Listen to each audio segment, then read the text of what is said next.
இது வந்து 17 டிசம்பர் ஞாயிற்றுக்கிழமை காலையில். புதன்கிழமையிலேருந்து இந்த பால் பண்ணை சாப்பிடணும்னு ரொம்ப டெம்ப்டிங்காக இருந்தது. ஆனால் வாரத்தில் ஒரு முறை தான் இந்த பால் பண்ணை வந்து அந்த டீ கடையில் போடுவாங்க. அப்படியே மார்க்கெட்டுக்கு போயிட்டு பால் பண்ணி வாங்கிட்டு வந்துட்டு கூடவே சேர்த்து இந்த பைனாப்பிளையும் வந்து வாங்கிட்டு வந்தோம். 2 பழமாக வந்து வாங்கிட்டு வந்தாச்சு. காலையிலக்கு ஒன்று, மத்தியானத்துக்கு ஒன்றுன்னு.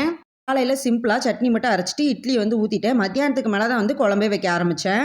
நான் வந்து குழம்புக்குள்ளே ஒரு 2 டீஸ்பூன் எண்ணெய் தான் வந்து ஊற்றுனேன். தீயலுக்கு ரெடி பண்ணுவோம் பார்த்தீங்களா, தேங்காய் அந்த மாதிரி வறுத்துட்டனால லாஸ்ட்டாக இறக்கும்போது குழம்புக்குள்ளே இவ்வளோ எண்ணெய் வந்து மிதந்தது. ரெடிமேட் மசாலா எதுவுமே யூஸ் பண்ணாமல் தேங்காய் கூட மசாலா பொருள்லாம் போட்டு அரைச்சி தான் வந்து இந்த குழம்பு வந்து ரெடி பண்ணேன். எல்லா சிக்கனையும் குழம்பா வச்சுட்டாலும் யாருனாலையும் சாப்பிட முடியாது. அதனால கொஞ்சத்தை எடுத்து வறுத்துட்டு கொஞ்சத்தை தான் வந்து குழம்பு வச்சேன். மத்தியானத்துக்கு எனக்கு சாப்பாடு வேணாம், இட்லியே வேணும்னு சொல்லிட்டு கேட்டனால இட்லி வந்து ஊற்றிட்டு வறுவலையும் வந்து வச்சுட்டு ஒரு வழியாக சாப்பிட்டு வந்து முடிச்சாச்சு. இருக்கிற 2வது பைனாப்பிளையும் கட் பண்ணிவிட்டு அப்படியே சூரிய வம்ச படம் பார்த்து ரொம்ப நாள் ஆச்சு அப்படிங்கிறதுக்காக பாப்பாவுக்கும் வந்து போட்டு காட்டிட்டு நாங்களும் வந்து படம் பார்த்து முடிச்சுட்டு அதுக்கப்புறம் லாஸ்ட்டாக வந்து கூல்ட்ரிங்க்ஸோட இந்த நாள் வந்து சூப்பராக முடிஞ்சுது.